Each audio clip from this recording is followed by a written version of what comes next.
નમસ્કાર વિદ્યાર્થી મિત્રો. તો લાસ્ટ લેક્ચરમાં આપણે વેવ્સ ચેપ્ટર છે એ સ્ટાર્ટ કર્યું હતું તરંગો, બરાબર. અને છેલ્લે છે એ તરંગોમાં મેં તમને આ રીતે શીખવાડ્યું હતું કે જે વિક્ષોભ ઊભો થાય છે એ આપણે શેમાં કરીએ છીએ? સ્થાનાંતરમાં. અને બીજી વાત અગત્યની એ હતી કે તરંગમાં માધ્યમમાં રહેલો દરેક કણ છે એ સરળ આવર્ત ગતિ કરે છે. માધ્યમમાં રહેલો દરેક કણ છે એ સરળ આવર્ત ગતિ કરે. તો આપણને આવું કંઈક મળ્યું હતું. જુઓ,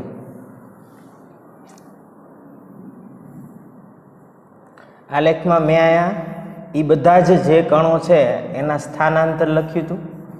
જુઓ, આ બધા જ કણો છે એ સ્થાનાંતર કરે છે. માધ્યમનો દરેક કણ છે એ સ્થાનાંતર કરે છે, આવી વાત કરી હતી. જો આનું સ્થાનાંતર છે એ આમ છે, આનું સ્થાનાંતર આમ છે, બરાબર. બીજું કે માધ્યમમાં જે કણો છે એ કણો આ x બરાબર 0 ક્યાં છે એની આપણે વાત હતી. કણ x બરાબર 0 ક્યાં છે? તો અહીંયા આપણે અંતર લીધું હતું. બીજું તરંગ એટલે શું હતું? તો કે વિક્ષોભ આપણે ઊભો કર્યો હતો અને વિક્ષોભ છે એ આગળ વધતો હતો. તો આ આપણે લીધી હતી તરંગ પ્રસરણની દિશા.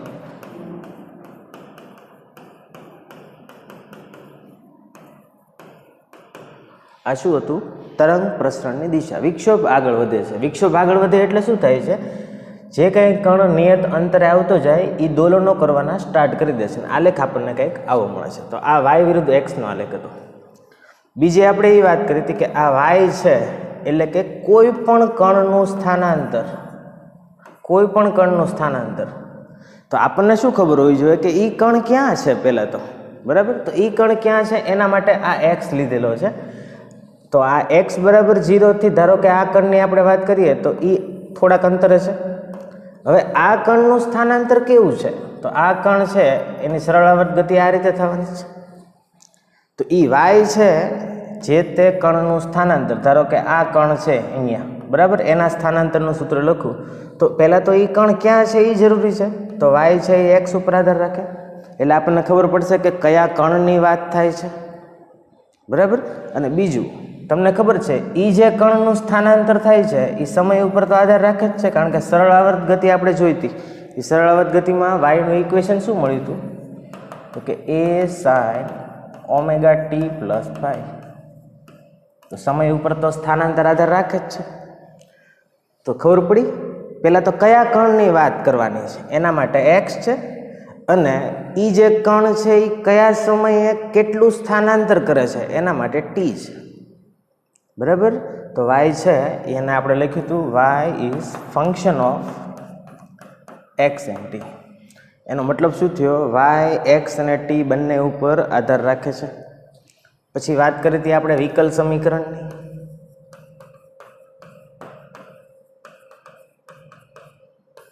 વિકલ સમીકરણ આવું હતું, જુઓ તો del 2y અપન del t square equal to આ એ કંપ વિસ્તાર નહોતો, અચળ હતો, ધ્યાન રાખજો, બરાબર. એને આગળ હું તમને નામ કહું છું શું આપણે આપ્યું હતું. આ એ હતું, તમને ખબર હોય તો તરંગના વેગનો વર્ગ. તરંગના વેગનો વર્ગ હતો અને A does not equal to 0. આ બધી શરતો છે એ આપણે લખી હતી, બરાબર. પછી આના ઉપરથી આપણે અમુક એક્ઝામ્પલ પણ કર્યા હતા કે તરંગ છે કે નહીં એ નક્કી કરવું, બરાબર ને? યાદ છે ને આ બધી વસ્તુ તમને? ચાલો, તો આટલું તમને આઈ થિંક સમજાણું હશે. હવે આ જે વિકલ સમીકરણ છે એની તમને મારે વાત કરવી છે. તરંગનું વિકલ સમીકરણ.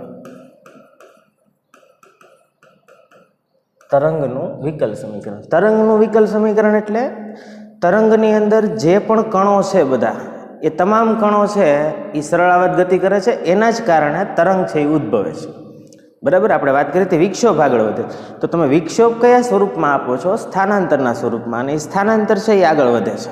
સ્થાનાંતર આગળ વધે છે એટલે દરેક કણ સરળ આવર્ત ગતિ કરે છે એવી આપણે વાત કરી હતી, બરાબર. તો તરંગનું વિકલ સમીકરણ એ ખરેખર શું છે? તો કે કણના સ્થાનાંતરનું સમીકરણ છે. કણનું સ્થાનાંતર y દિશામાં થાય છે, જુઓ, બરાબર. એટલે આપણે વિક્ષોભનું કહો કે સ્થાનાંતરનું સમીકરણ એ જ તરંગના સમીકરણ તરીકે લઈએ છીએ, બરાબર. તો તરંગનું વિકલ સમીકરણ એટલે વાય છે એ function of x comma t, અને હમણાં આપણે લખ્યું હતું del two y upon del t square, એટલે સ્થાનાંતરનું. આ સ્થાનાંતર કોનું છે ધ્યાન રાખજો, કણના સ્થાનાંતરનું સૂત્ર. તરંગનું સ્થાનાંતર એવું ન બોલાય. શું બોલાય? તરંગમાં કોણ સ્થાનાંતર કરે છે? તો કે કણ સ્થાનાંતર કરે છે, બરાબર. અથવા તો એવું કહેવાય કે વિક્ષોભનું સમીકરણ.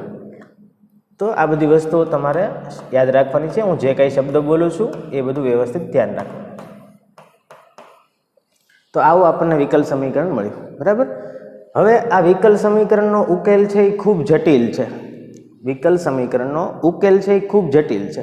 તો તમારે યાદ રાખવાનું છે જેનો ઉકેલ y equal to F of plus or minus A X plus or minus B T છે. આ સમીકરણને ઉકેલો ને તો આવું મળે, બરાબર. તો તરંગના માટે જે કણોના સ્થાનાંતરનું સૂત્ર છે એ આવશે y is equal to function of plus or minus A X plus or minus B T. એનો મતલબ આપણી પાસે શક્યતાઓ કેટલી છે જુઓ. આ સમીકરણ બરાબર યાદ રાખજો. અહીંયા કોઈ પણ વિધેય હોઈ શકે. જો ઉદાહરણ તરીકે y is equal to A sine plus or minus A X plus or minus B T. તો કહેવાની વાત તમને ખબર પડે છે. આ વિધેય અત્યારે કયું છે જુઓ તો સાઇન છે. એ કોસ હોઈ શકે, ટેન હોઈ શકે, લોગ હોઈ શકે, ઈ રેસ ટુ હોઈ શકે. બીજું ઉદાહરણ આપજો, y is equal to E raise to plus or minus A X plus or minus B T. આવું પણ હોઈ શકે. ટૂંકમાં કણના સ્થાનાંતરના સમીકરણમાં આ વસ્તુ આવી જોઈએ. કઈ? Plus or minus A X plus or minus BT.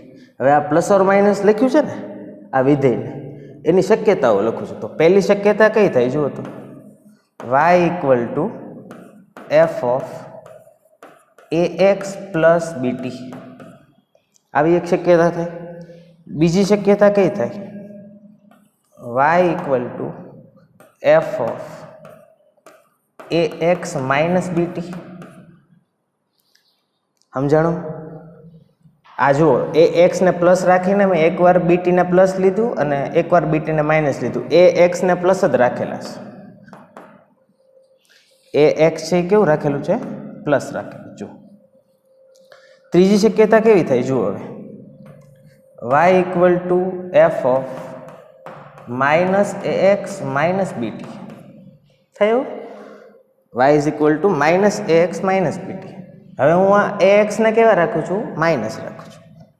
અને ચોથી શક્યતા કેવી થાય કે y is equal to function of minus A X plus B T. જોઈ લો તો ચારે ચાર શક્યતા આવી ગઈ. આ પ્લસ ઓર માઇનસ જે લખેલું છે એ ફરી વાર કહું છું, આ વિકલ સમીકરણનો ઉકેલ આવો છે. આ એફ છે એ વિધેય છે એ મેં લખ્યું. જો અહીંયા વિધેય કયું છે? સાઇન છે. અહીંયા વિધેય કયું છે? ઈ છે. ચર ઘાતાંકીય વિધેય છે.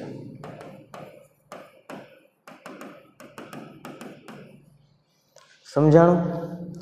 તો કોઈ પણ તરંગના માટે એના કણોના સ્થાનાંતરના સમીકરણમાં, ફરીવાર બોલું છું, કોઈ પણ તરંગ માટે એના કણોના સ્થાનાંતરના સમીકરણમાં આવું આવવું જોઈએ, એ એક્સ પ્લસ બીટી. હવે વાત કરી દો આ એ અને બી. તો જ્યાં એ અને બી અચળાંકો છે, એ અને બી શું છે? અચળાંકો છે. સમજાણું એટલી વાત? એ અને બી છે એ અચળ છે. એટલે એવું કંઈક આવે. જુઓ, ધારો કે આવું હોય y is equal two 5 sin 5x plus 7t. તો તમને ખબર પડી જવી જોઈએ કે આ 5 છે એ શું છે? તો કે એક્સનો સહગુણક. એક્સનો સહગુણક શું હોય? એ હોય. એક્સનો સહગુણક શું હોય? એ હોય. અને ટીનો સહગુણક શું હોય? બી હોય. સમજાયું? આવી વાત છે હું કરું છું. ચાલો હવે બીજી અમુક વસ્તુઓનું ધ્યાન રાખો. જ્યારે આ જે સ્થાનાંતર છે, કણોનું સ્થાનાંતર છે, તરંગના સમીકરણમાં કણોનું સ્થાનાંતર છે એમાં તમે જુઓ તો અહીંયા મેં શું લખ્યું છે minus ax plus B T plus ax plus B T અને આમાં છે માઇનસ ax માઇનસ બીટી. જ્યારે આ પ્રકારનું સમીકરણ હોય ને કોમનલી જોજો ax અને આ બીટી બંનેની નિશાની સમાન હોય. જો દેખાય છે બંને અહીંયા કેવા છે પ્લસ છે અને અહીંયા બંને કેવા છે માઇનસ છે. ત્યારે તરંગ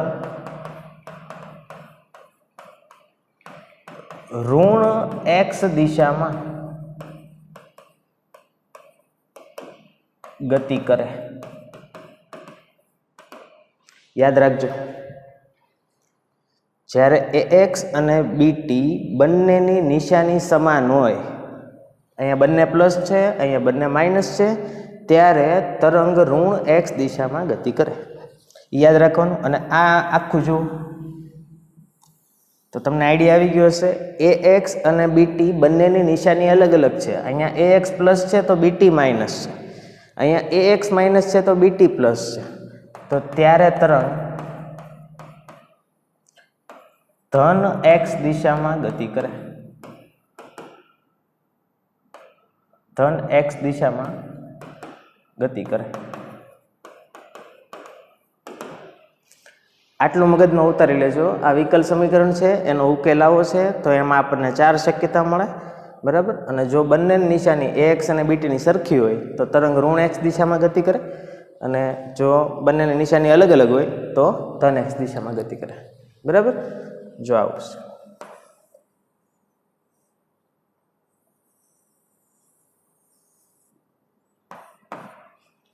ઋણ x દિશામાં ગતિ થઈ અને આ આપણે દોરીએ, શેપ તો સરખો જ આવે, સમજાય તમને. આ ધન x દિશામાં ગતિ કરે છે એટલે બધા કણોના સ્થાનાંતર અનુક્રમે આમ થતા જાય. સમજાણું? વિક્ષોભ જમણી બાજુ આગળ વધે, વિક્ષોભ ડાબી બાજુ આગળ વધે. તો બસ નિશાનીનો જ ફેર છે, એ તમને ખબર પડવી જોઈએ. ચાલો, ઓકે, એટલી ખબર પડી હશે. ફરી આગળ વધી તો જો હવે સમીકરણ છે એ કેવું આવ્યું આપણી પાસે, તો કે તરંગમાં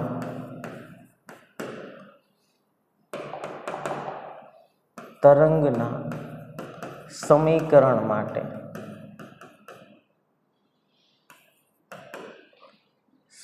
કણોના સ્થાનાંતર નું સૂત્ર શું યાદ રાખશો?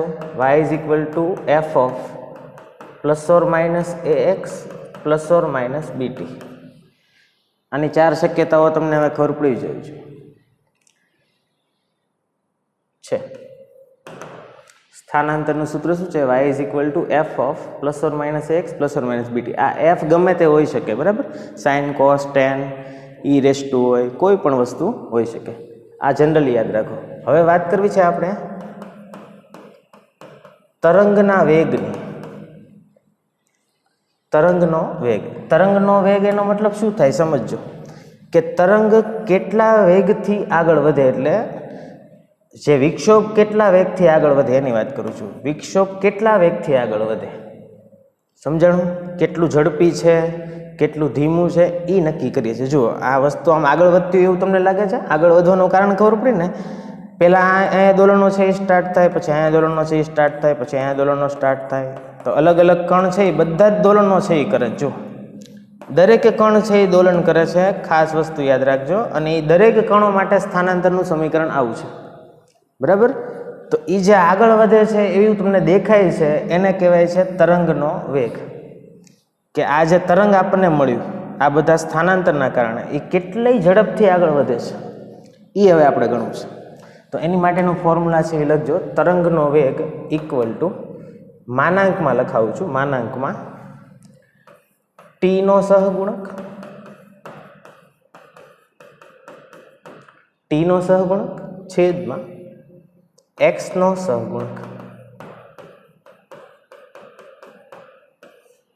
કારણ કે પ્લસ ઓર માઇનસ હોય, બરાબર. તરંગનો વેગ અથવા તો તરંગની ઝડપ. સમજાણું? તો તરંગની ઝડપનું ઇક્વેશન શું છે ભાઈ? તરંગની ઝડપનું ઇક્વેશન શું છે? માનાંકમાં ટીનો સહગુણક છેદમાં એક્સનો સહગુણક. આટલી વસ્તુ છે એ તમે યાદ રાખજો. તો ઓકે, ખબર પડી હશે એટલે તમને બધાને. ચાલો ફરી એકવાર જોઈ લઈએ. તરંગના વિકલ સમીકરણમાં કોનું સમીકરણ છે? જે માધ્યમમાં રહેલા કણો સ્થાનાંતર કરે છે એનું છે. કોઈ પણ કણ હોઈ શકે, તો ઈ કણ ક્યાં છે એ પહેલાં તો જરૂરી છે, અને ઈ સમયે કોઈ પણ સમયે ઈ કણ કેવા દોલનો કરે છે, એટલે એક્સ અને ટી બે ઉપર આધાર રાખે. એનું વિકલ સમીકરણ આ છે, એનો ઉકેલ અઘરો છે. તો એનું તમે જ્યારે છે એ ઉકેલ ફાઇન્ડ કરો છો તો આ સ્વરૂપમાં મળે છે. બરાબર? આ સ્વરૂપમાં મળ્યું.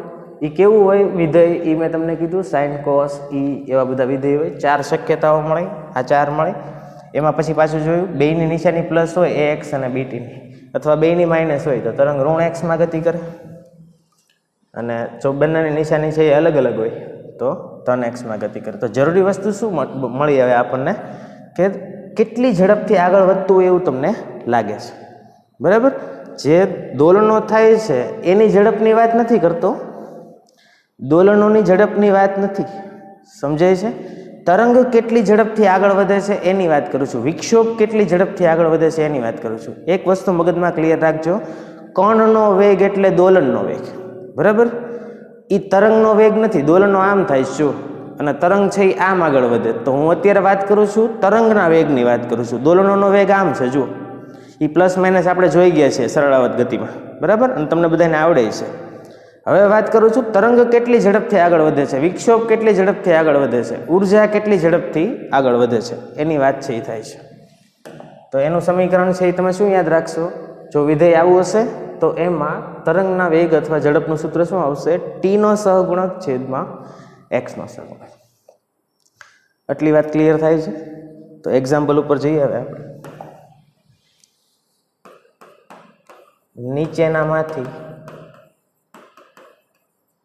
આપેલા સ્થાનાંતરનું સૂત્ર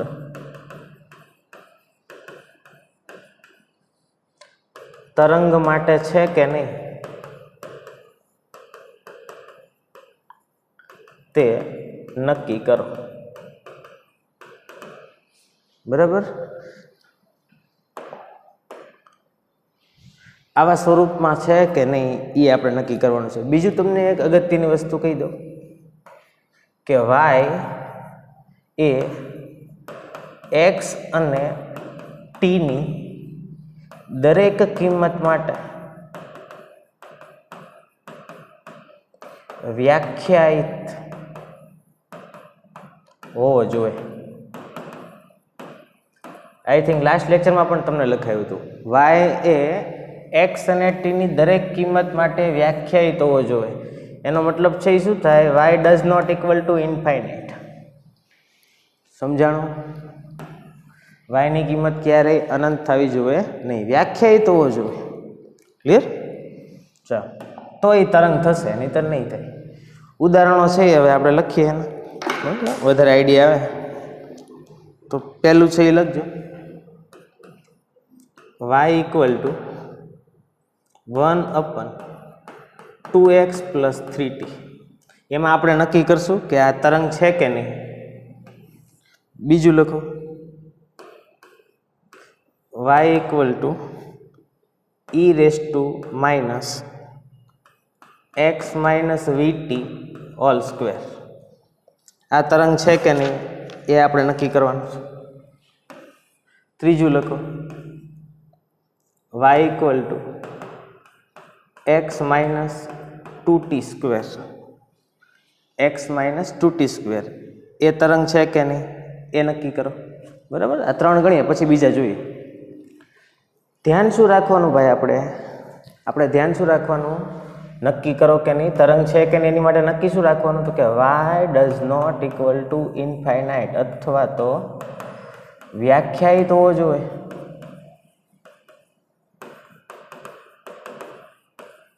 કોની માટે?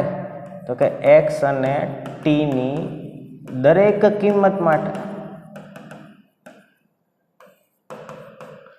એક્સ અને ટીની દરેક કિંમત માટે વાય કેવો હોવો જોઈએ? વ્યાખ્યાયિત હોવો જોઈએ. તો જુઓ, તો પહેલો દાખલો જુઓ, આમાં તમને પહેલું સમીકરણ બતાવી છે.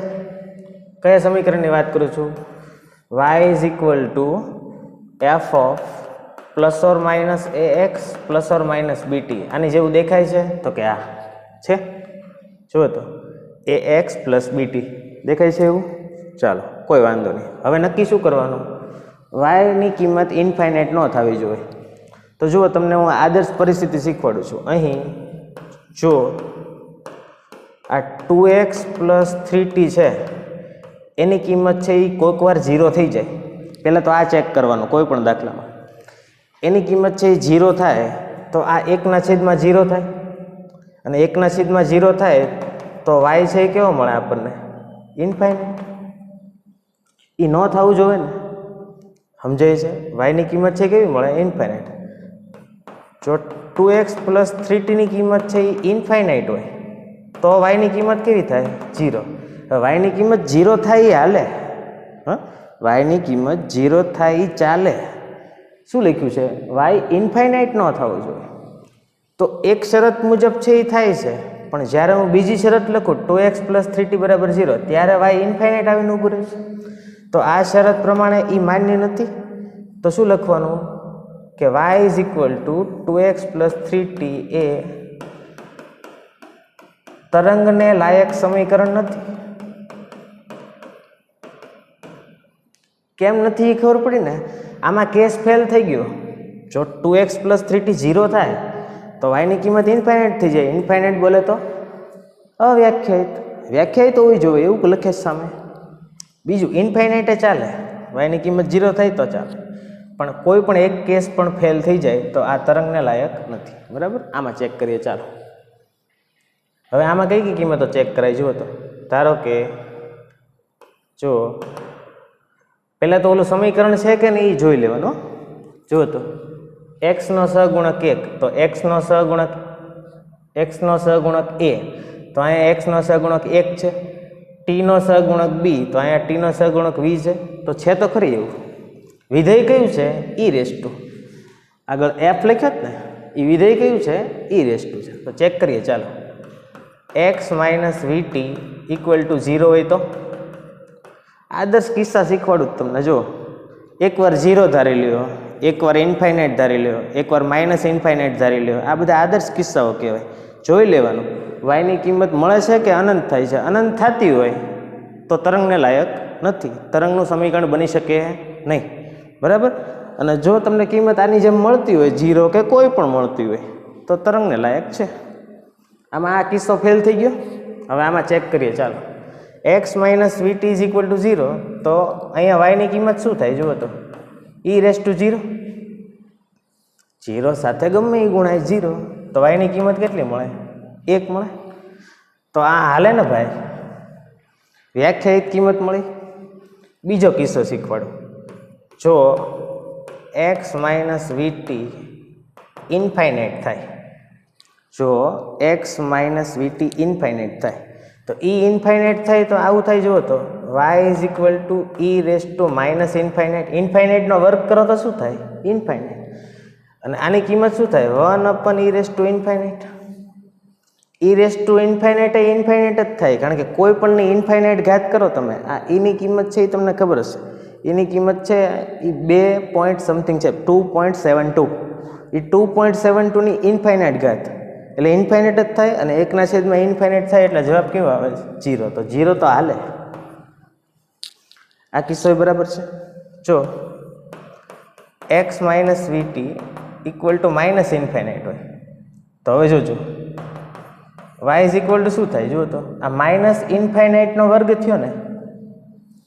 આ જે કાઉસ છે ને માઇનસ ઇન્ફાઇનાઇટ લખવાનું. માઇનસ ઇન્ફાઇનાઇટનો વર્ગ એટલે ઇન્ફાઇનાઇટ જ થાય ને.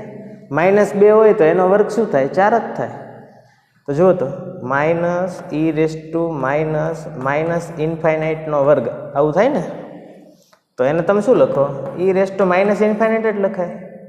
ઈ રેસ ટુ માઇનસ ઇન્ફાઇનાઇટ એટલે 1/માં infinite. E raise to infinite એટલે ઇન્ફાઇનાઇટ. તો શું આવે? 0. મતલબ આ હાલે. હવે આની સિવાયના કયા ચેક કરવા છે તમારે મને કહો?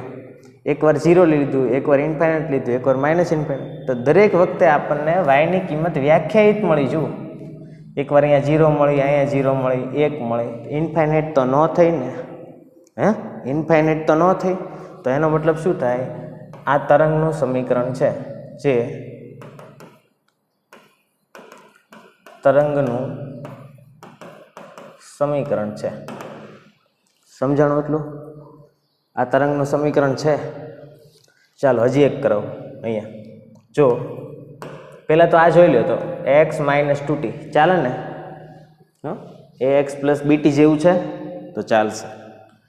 તો જો x - 2t 0 હોય તો y ની કિંમત 0 મળે, તો આ હાલે. પણ જો x - 2t ઇન્ફાઇનાઇટ હોય, દર વખતે આ ચેક કરી લેવાનું એટલે તમારું કામ થઈ જાય, બરાબર. ઇન્ફાઇનાઇટ હોય તો y ની કિંમત છે એ કેટલી મળે? ઇન્ફાઇનાઇટનો વર્ગ, ઇન્ફાઇનાઇટ. x - 2t છે એ માઇનસ ઇન્ફાઇનાઇટ લો, તો માઇનસ ઇન્ફાઇનાઇટનો વર્ગ એ ઇન્ફાઇનાઇટ જ થવાનો, તો y = ઇન્ફાઇનાઇટ. તો જુઓ, તો આ જે કાંઈ વાત મેં તમને કરી એમાં y ની કિંમત છે એ ઇન્ફાઇનાઇટ થઈ ગઈ. y ની કિંમત ઇન્ફાઇનાઇટ ન થવી જોઈએ, બરાબર. તો આ તરંગનું સમીકરણ નથી. આ તરંગનું સમીકરણ નથી. સમજાણી એટલી વાત? કોણ તરંગ છે ને કોણ તરંગ નથી એ તમારે નક્કી કરવાનું આની ઉપરથી. જુઓ, y ઇન્ફાઇનાઇટ ન થવો જોઈએ અને x અને d ની દરેક કિંમત માટે કેવો હોવો જોઈએ? વ્યાખ્યાયિત હોવો જોઈએ. તો આટલી ખબર પડી. બીજા એક્ઝામ્પલ કરીએ વધારે, એટલે વધારે ખબર પડે આપણને.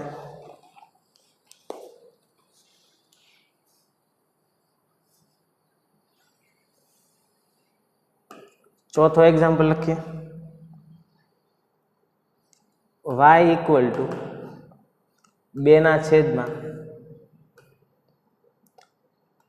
2/3x + 2t એનો વર્ગ +4. 3x + 2t નો વર્ગ +4. આમાં આપણે નક્કી કરવાનું છે કે આ તરંગ છે કે નહીં, બરાબર. અને બીજું આગળ તમને આ દાખલામાં કહી દઉં. માટે તરંગ છે કે નહીં તે નક્કી કરો. તરંગ છે કે નહીં તે નક્કી કરો. તરંગનો વેગ શોધો, તરંગનો વેગ શોધો અને કણનું મહત્તમ સ્થાનાંતર શોધો. આટલું દાખલામાં તમને કરાવી દઉં, બરાબર. ચાલો પહેલાં તરંગ છે કે નહીં એ નક્કી કરો. તો તરંગ છે કે નહીં નક્કી કરવા માટે હવે મેં તમને શીખવાડી દીધું કઈ કઈ કન્ડિશન ચેક કરવાની. જો 3x + 2t નો વર્ગ અથવા 3x + 2t = 0 હોય, 3x + 2t = 0 હોય તો y ની કિંમત કેટલી થાય? અહીંયા 0 નો વર્ગ 0 + 4, તો 2/4 થશે. 2/4 એટલે 1/2, 0.5 આવશે, બરાબર. પછી મીટર હોય, સેન્ટીમીટર હોય એ નથી લખતો આપણે. y ની કિંમત કેટલી આવી? 0.5. તો એ વ્યાખ્યાયિત છે ને, ચાલો ચાલશે. બીજું 3x + 2t એને ઇન્ફાઇનાઇટ લઈ લો. તો અહીંયા જુઓ, ઇન્ફાઇનાઇટ લઈશ ને તો છેદમાં ઇન્ફાઇનાઇટનો વર્ગ આવશે એટલે ઇન્ફાઇનાઇટ થાય. ઇન્ફાઇનાઇટ + 4 કરો તો ઇન્ફાઇનાઇટ થાય, અને 2/∞ એવું લખી શકાય. 2/∞ એટલે શું થાય? 0 થાય. તો y ની કિંમત 0 તો હાલે, અનંત ન થવી જોઈએ. વારે ઘડીએ તમને કહું છું, y ની કિંમત અનંત ન થવી જોઈએ, 0 હાલે. હવે -∞ ચેક કરશો તો -∞ નો વર્ગ કરશો તો એ ઇન્ફાઇનાઇટ જ થવાનો છે, બરાબર. તો ટૂંકમાં આ તરંગ છે, જે તરંગ છે. તો તરંગ છે કે નહીં નક્કી કરો. એમાં શું કહેવાનું? યસ. હા, આ તરંગનું સમીકરણ છે, બરાબર. પછી આગળ વધીએ. હવે શું કહે છે? તરંગનો વેગ શોધો. તરંગના વેગ માટે મેં તમને હમણાં જ લખાવ્યું. શું હતું યાદ છે? માનાંકમાં t નો સહગુણક છેદમાં x નો સહગુણક હતું ને આવું? t ટીનો સહગુણક છેદમાં એક્સનો સહગુણક. તો ટીનો સહગુણક શું છે જુઓ તો 2 છે. ટીનો સહગુણક 2 છે અને એક્સનો સહગુણક શું છે 3 છે. તો વાર્તા પૂરી. 2/3. આ શું આવ્યું તમારું? તરંગની ઝડપ. ત્રીજું, કણનું મહત્તમ સ્થાનાંતર શોધો. કણનું મહત્તમ સ્થાનાંતર. હવે વાય છે એ કંઈક આવું છે જુઓ, 2/3x + 2t² + 4 આવું છે. તો વિચાર કરો તો આ વાય મહત્તમ ક્યારે થાય? વાયની કિંમત મહત્તમ છે એ ક્યારે થાય? મહત્તમ સ્થાનાંતર ગણવું છે તો મહત્તમ ક્યારે થાય જુઓ તો આમાં ખાલી ચેક કરો તમે. હું અહીંયા ઇન્ફાઇનાઇટ લખી નાખું, છેદમાં ઇન્ફાઇનાઇટ લખી નાખું તો એ 0 થઈ જશે. તો છેદમાં એવું શું કરવું કે જેથી કરીને આપણને વાય મહત્તમ મળે? તો મારે ગમે એમ કરીને શું કરવું પડે? આ છેદને નાનો કરવો પડે. છેદને નાનો કરવો પડે. હવે છેદને નાનો કરવા માટે જો આમ તમને ખબર પડી જ ગઈ હશે. કેમાં તમે ચેન્જ કરી શકો? આ ચોગડો તો અચળ છે, આનું કંઈક કરવું પડે. આનું કંઈક કરવું પડે. આનું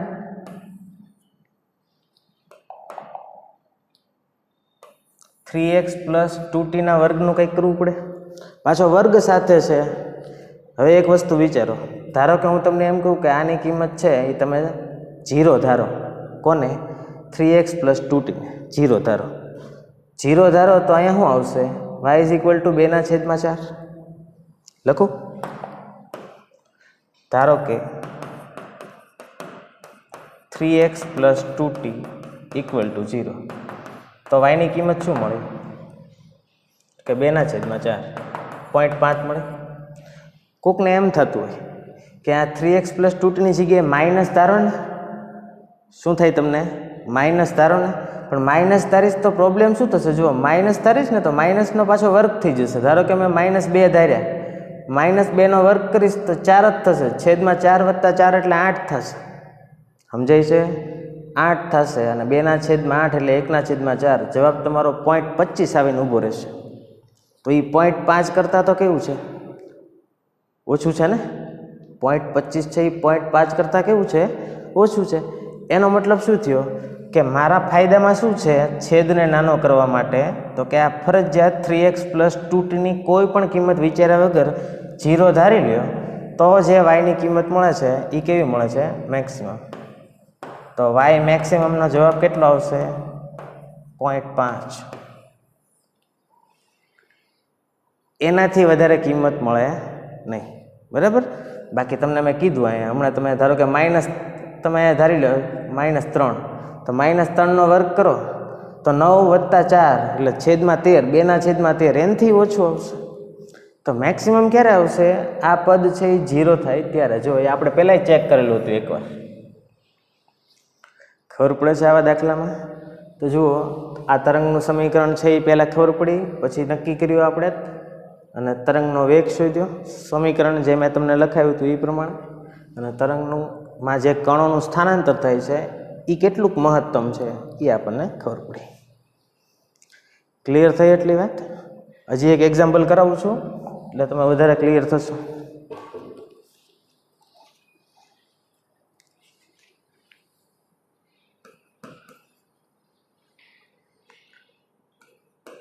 કોઈ તરંગ માટે કણોના સ્થાનાંતર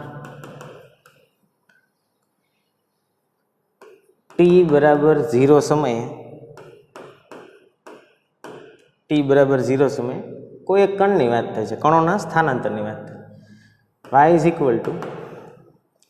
1/1 + x² છે. અને પછી આગળ વાત કરીએ એની કણની. t = 2 સેકન્ડે એ કંઈક બદલાઈ જાય છે. 1/1 + x - 1² આવું મળે છે. તો આ તરંગની ઝડપ શોધો. તો આ તરંગની ઝડપ છે એ શોધો, આવું કહે છે. ચાલો બરાબર ધ્યાન રાખજો. તરંગ આગળ વધ્યું છે, ટી બરાબર 2 સેકન્ડ સમય વીતી ગયો, પછી કંઈક સ્થાનાંતર આવું થાય છે કોઈક જગ્યાએ, બરાબર ખબર નથી પણ તરંગ આગળ વધી ગયું હશે. તો એ તરંગની ઝડપ છે એ કેટલી થાય એની આપણે ગણતરી કરવાની છે. ચાલો જો કોઈ પણ તરંગ છે એ દોરી નાખો.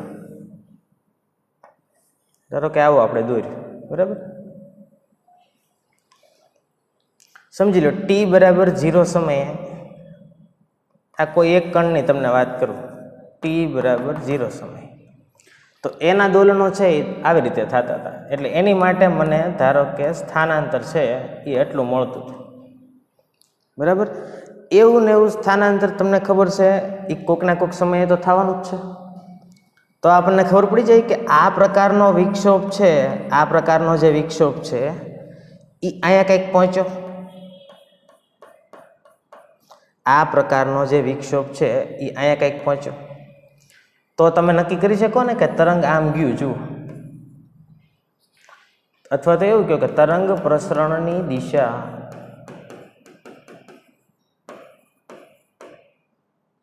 માં તમને તરંગની ઝડપ છે એ v જેટલી મળી. આટલી ખબર પડે છે. આ જે કણ છે એનું સ્થાનાંતર આટલું થયું.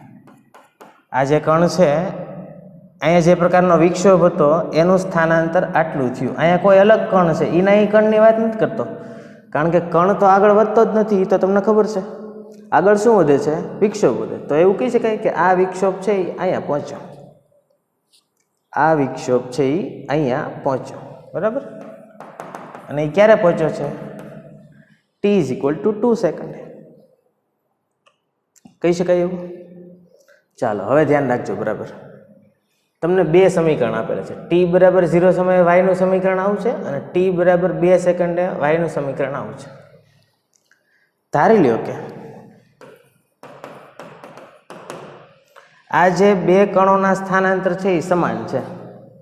ધારી લો કે આ 2 કણોના સ્થાનાંતર છે એ સમાન છે. એવું તો બનવાનું જ છે ને કે અહીંયા જેટલું સ્થાનાંતર હોય એટલું 2 સેકન્ડ પછી કોઈકને કોઈક કણનું હશે, બરાબર.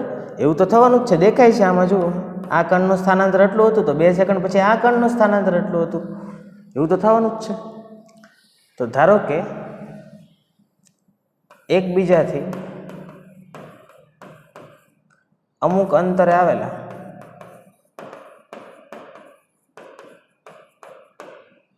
બે કણો સરખું સ્થાનાંતર થાય છે.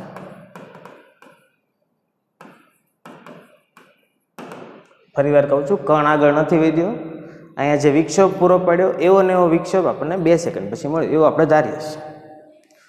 આપણે ગણતરી શેની કરવી છે? તરંગની ઝડપની. સમજાય છે? આ વાય છે એ શું છે? સ્થાનાંતર છે. અને એક્સ છે એ શું છે? તરંગે કાપેલું અંતર કહેવાય ને. આવું એક્સ શું થાય? તરંગે કાપેલું અંતર. જો આ વાય છે અને આ એક્સ છે. તો અત્યારે ગમે એ કિંમત ધારી લો, પણ ધારવામાં ધ્યાન રાખજો કે વાય કેટલું ધારવું. તો જો આ 1ના છેદમાં છે, આ છે એ 1ના છેદમાં છે. 1ના છેદમાં વસ્તુ છે, મતલબ વધી વધીને આ વાયની કિંમત છે એ કેટલી થાય? 1 થાય. વધી વધીને આ વાયની કિંમત કેટલી થાય? 1 થાય. એટલે વાયની કિંમત જે આપણે વાત કરી કે એકબીજાથી અમુક અંતરે આવેલા 2 કણોનું સરખું સ્થાનાંતર થાય છે, તો આ જે સમીકરણ છે આ એની માટે વાયની કિંમત ધારી લ્યો કે 0.5 છે. ધારો કે 0.5 છે. વાયની કિંમત કેટલી? 0.5. તો આની માટે પણ આપણે 2 સેકન્ડ પછી એવું ધારી લઈએ કે એ કણ છે એની માટે વાયની કિંમત 0.5 છે. ખબર પડે છે? એવું તો બનવાનું જ છે ક્યાંક ને ક્યાંક. બીજું ઉદાહરણ આપે ને તમને સમજાવીશ.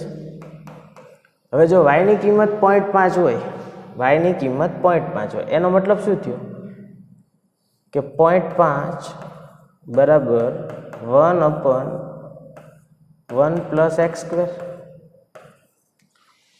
0.5 બરાબર 1/1 + x². ચાલો એનો આગળ છે એ સાદુરૂપ આપો, અહીંયા ગુણાવી દો. તો 0.5 વત્તા 0.5x² આવું થવાનું છે. 0.5 વત્તા 0.5x², 0.5 વત્તા 0.5x² બરાબર 1 થયું. ચાલો આગળ તમને નહીં દેખાતું, અહીંયા નીચે લખું તો 0.5 વત્તા 0.5x² બરાબર 1. આ 0.5 ને પહેલી બાજુ લઈ જાઓ તો એક્સની કિંમત છે એ શું મળશે? +or -1 મળશે. માઇનસનું કામ નથી. આપણે જુઓ કઈ દિશામાં મેં ધારેલું છે તરંગ, તો કે ધન x દિશામાં જાય છે, તો એક્સની કિંમત શું ધારેલું? 1. તો હાલો એક્સની કિંમત 1 મળી. ક્યારે? આ સમીકરણ હોય ત્યારે, ધ્યાન રાખજો. હવે આની વાત કરીએ બીજા સમીકરણની. તો એમાં શું લખશું? 0.5 બરાબર 1/1 પ્લસ x - 1² થયું. ચાલો એમાં આગળ વાત કરીએ. તો અહીંયા ગુણાવાના ને પહેલાં તો આપણે, તો ત્યાં શું આવશે? 0.5 વત્તા 0.5 x - 1² ઇક્વલ ટુ 1. 0.5 ના પહેલી બાજુ જવા દો તો 0.5 કેન્સલ થશે. જો તેથી 0.5 x - 1² બરાબર 0.5. આ 0.5 પહેલી બાજુ ગયા તો આ બે 0.5 કેન્સલ થયા. તો અહીંયા શું વધ્યું? 1 વધ્યું. એનો મતલબ શું થયો? x - 1² બરાબર 1. બે બાજુ વર્ગમૂળ લઈ લ્યો તો x - 1 બરાબર 1 થયું. તો x ની કિંમત કેટલી મળી? 2. એનો મતલબ શું થયો જુઓ. હવે આ જે વિક્ષોભ છે એ અહીંયા પહોંચ્યો, આ વિક્ષોભ અહીંયા પહોંચ્યો, તો આ અંતર છે બરાબર, એ પહેલાં કેટલું હતું? માપ ઉપર નહીં જતા આ અંતર કેટલું હતું? 1 મીટર બરાબર. અને અહીંયાથી આ અંતર છે એ કેટલું આવ્યું? 2 મીટર. હો, એવું નહીં કહેતા કે આ 1 મીટર તો નાનું દોર્યું, 2 મીટર બહુ મોટું દોર્યું. આ આવ્યું ને એ લખ્યું છે. મેં વાત તમને કરી વિક્ષોભના આગળ વધારવાની બરાબર. તો આ અંતર કેટલું આવ્યું? આટલું 1 મીટર. અને આ અંતર છે એ કેટલું આવ્યું? 2 મીટર. એનો મતલબ આ વિક્ષોભ કેટલો આગળ વધ્યો? જુઓ તો વિક્ષોભ કેટલો આગળ વધ્યો?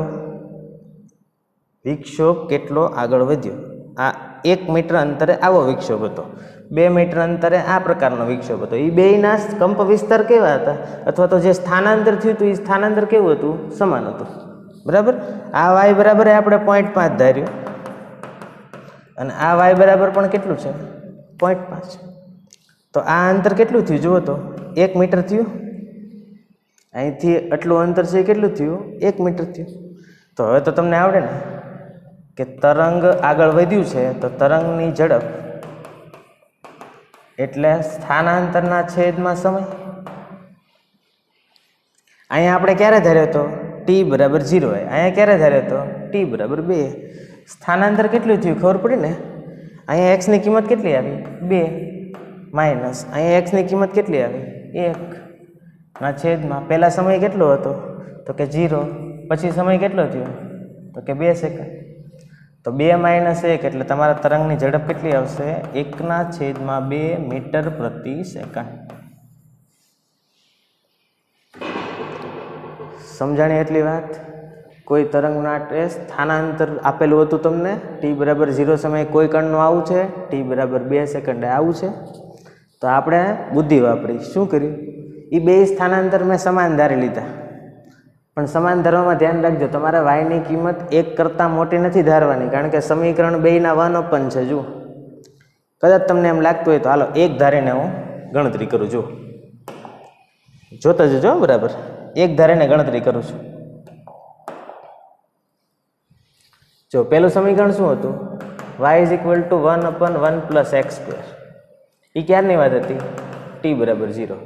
અને બીજું કોઈ એક કણ છે એના સ્થાનાંતરનું સૂત્ર શું હતું? 1/1 + x - 1² એ ક્યારે હતું? t બરાબર 2 સેકન્ડ. હતું આવું? ચાલો સમજજો. હવે હું ધારું છું કે આ બે જે કણો હતા, આ જે બે કણો હતા એની માટે વાયની કિંમત 0.5 ધારી હતી ને, એની જગ્યાએ વાયની કિંમત ધારું છું 1. ધારી એકાય, 1 થી મોટી ન ધારી એકાય એમ તમને કહું છું. અને જવાબ એનો એ આવે છે કે નહીં ચેક કરજો. y બરાબર 1, y બરાબર 1, y બરાબર 1 લખશો, y બરાબર 1 તો અહીંયા શું આવશે જુઓ તો 1 = 1/1 + x². થયું આવું? તો આના આગળ શું લખાય? 1 + x² બરાબર 1. 1 ને ઓલી બાજુ જવા દે તો 0, તો x ની કિંમત કેટલી આવશે જુઓ તો 0. હાલો કોઈ વાંધો નહીં, x ની કિંમત કેટલી આવી? 0. હવે આમાં ચેક કરો, y = 1. આની માટે કહું છું 1 = 1/1 + x - 1² તો આ કેવું આવશે? 1 + x - 1² = 1. 1 ને ઓલી બાજુ જવા દીધું તો 1 - 1 0 થઈ જશે. એનો મતલબ x - 1² બરાબર 0 થયું. એનો મતલબ x - 1 બરાબર 0 થયું. અને એનો મતલબ x બરાબર કેટલું આવ્યું? 1. તો x બરાબર 0 ક્યારે હતું? t બરાબર 0 એ. x બરાબર 1 ક્યારે હતું? t બરાબર 2. વેગ એટલે અંતરના છેદમાં સમય. સ્થાનાંતર કેટલું થયું? 1 - 0. સમય કેટલો હતો? 0 થી 2. આવ્યું પાછું? શું મળ્યું? આ તરંગની ઝડપ. પડે છે ખબર? તો આ બધી વાત છે જુઓ. 0.5 લીધું તો એ નહીં આવ્યું, જવાબ હરખો જ આવ્યો છો. જોજો છે ને, મજા આવે એવું. વિક્ષોભ આગળ વધ્યો, t બરાબર 0 અહીંયા હતો, t બરાબર 2 અહીંયા હતો. એ બે મેં સરખા ધારી લીધા. તમે હવે એક કામ કરજો, 0.25 ધારજો તો એ હરખું જ આવશે. સમજાય છે? 0.25 ધારવાનું, વાયની કિંમત 0.25 અહીંયા છે તો એ 2 સેકન્ડ પછી અહીંયા છે. પાછી એક્સની કિંમત ગણવાની. તરંગની ઝડપમાં એક્સ શું કામ લઉં છું એ તમને ખબર પડે જ ને. તરંગ કઈ દિશામાં આગળ વધે છે? એક્સ દિશામાં. તો એ ઝડપ માટે મારે વાય ન વપરાય, શું વપરાય? એક્સ. સ્થાનાંતર કેટલું થયું? તરંગ કેટલું આગળ વધ્યું, વિક્ષોભ કેટલો આગળ વધ્યો. પડી ખબર? એટલી શું થાય છે આ બધું? ચાલો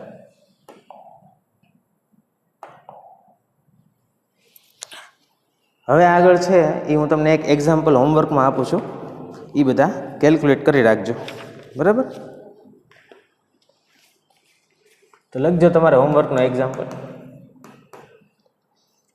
y = 0.8 ના છેદમાં 4x + 5t² + 5.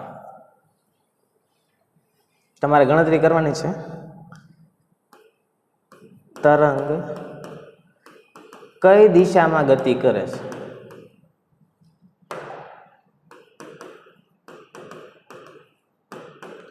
કઈ દિશામાં એટલે ધન x કે ઋણ x? બરાબર? એ તમારે નક્કી કરવાનું. તો હમણાં શીખવાડ્યું. બરાબર?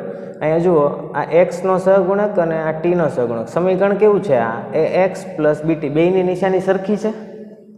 બંનેની નિશાની કેવી છે? સરખી છે. બંનેની નિશાની સરખી હોય તો મેં તમને કીધું હમણાં ઋણ એક્સમાં ગતિ કરતું હોય તો આ પહેલાના જવાબ તો ખબર પડી જશે તમને. બીજું ગણો, તરંગની ઝડપ. તરંગની ઝડપની ગણતરી કરતા આવડશે કે નહીં? તરંગની ઝડપ માટે જુઓ, સમીકરણ છે હવે તમારી પાસે. તો તરંગની ઝડપ માટે શું કરાય? t નો સહગુણક છેદમાં x નો સહગુણક. બરાબર? બધું કહેતો જાઉં છું. પછી નક્કી કરવાનું છે કણનો કંપ વિસ્તાર. કંપ વિસ્તાર એટલે મહત્તમ સ્થાનાંતર. આવું મેં તમને કરાવી દીધું ભાઈ. મહત્તમ સ્થાનાંતર. તો મહત્તમ સ્થાનાંતર ક્યારે થાય એ મેં તમને આગળ એક દાખલો કરાવ્યો હતો. આ જે પદ છે એ પદને તમે નાનું કરી શકો તો આની કિંમત કંઈક એવી ધારી લેવાની કે જેથી કરીને છેદ ઓછામાં ઓછો થાય. બરાબર. હવે આ છેદ ઓછામાં ઓછો કેટલો થાય તો કે 5 થાય. આ જ્યારે 0 ધારો ને ત્યારે, બાકી છેદ તો મોટો જ થવાનો છે. તો કંપ વિસ્તાર ઓટોમેટિક ખબર પડી જશે. y = શું આવશે? 0.8/5. બરાબર. તો આ દાખલો છે એ તમે બધા હોમવર્કમાં ગણશો. ક્લિયર? આટલી ખબર પડે છે. હવે આગળનો જે મુદ્દો છે એ છે હાર્મોનિક તરંગો. થોડુંક બેઝિક તમને કહી દઉં. હાર્મોનિક તરંગો એની વ્યાખ્યા આપી દો. બરાબર. હાર્મોનિક તરંગો જે તરંગમાં કણોના દોલનો અથવા તો કણોની સરળ આવર્ત ગતિ, આ શબ્દ છે એ ઉમેરજો. જે તરંગમાં દરેક કણોની, આમ તો કણો તો આવી જ ગયા, પણ દરેક કણોના દોલનો સમાન થતા હોય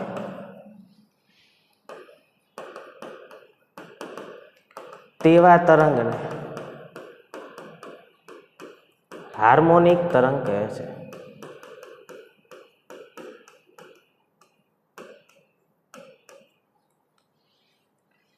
હાર્મોનિક તરંગ કહે છે. દોલનો સમાન રીતે થતા હોય એવા. બરાબર. સમાન રીતે દોલનો એટલે શું? દરેક કણ માટે કંપ વિસ્તાર છે એ સમાન હોય એમ. સમજાય છે? ઘણા બધા કણો છે ને એને મન ફાવે એમ દોલનો નહીં કરવાના એમ. જો સમજજો.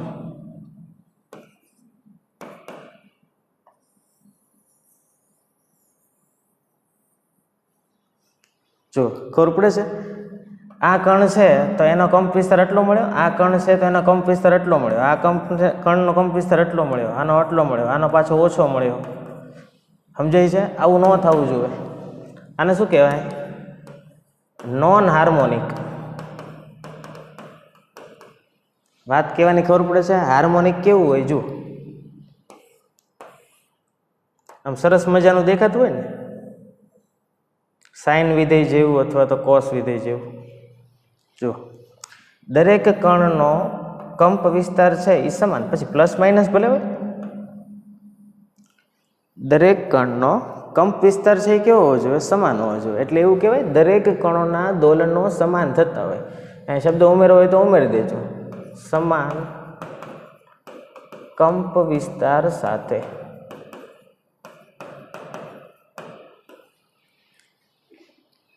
દરેક કણો સમાન કંપ વિસ્તાર સાથે દોલનો કરતા હોય એવા તરંગ, જે તરંગમાં એવું હોય એ તરંગને શું કહેવાય?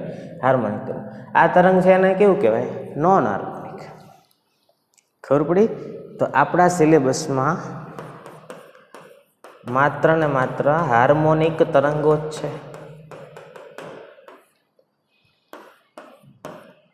આપણે શું ભણવાનું છે? હાર્મોનિક તરંગો ભણવાના છે. બરાબર. અને આ હાર્મોનિક તરંગો છે એમાં દરેક કણ સમાન કંપ વિસ્તારથી દોલનો છે એ કરતા હોય. બરાબર. દરેક કણનો કંપ વિસ્તાર છે કેવો હોય? સમાન. એટલે મેં લખ્યું છે દરેક કણના સરળ આવર્ત ગતિ સમાન રીતે થતી હોય. બરાબર. તો આવા તરંગો છે એ હવે આપણે નેક્સ્ટ લેક્ચરમાં ભણશું. એની માટે પાછું સમીકરણ લઈ આવશું આપણે કે હાર્મોનિક તરંગોનું સમીકરણ છે એ શું છે, પછી સમીકરણમાં કઈ કઈ વસ્તુ આવે છે, અને એના આધારિત પાછા એક્ઝામ્પલ છે આપણે સોલ્વ કરશું. બરાબર.